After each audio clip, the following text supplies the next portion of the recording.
Welcome viewer, I am Murugan S. This video tutorial describes, fix you'll need a new app to open this Windows Defender.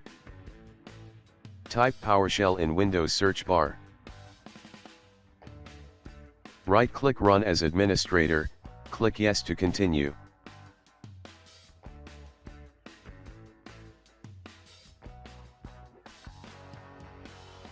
Copy command from description and paste it.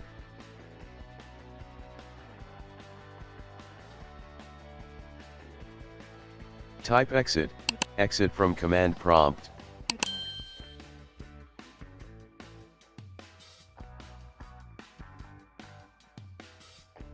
Restart your system. I hope this video tutorial helps to you. Please like, share and don't forget to subscribe my channel. Thank you very much. See you next video.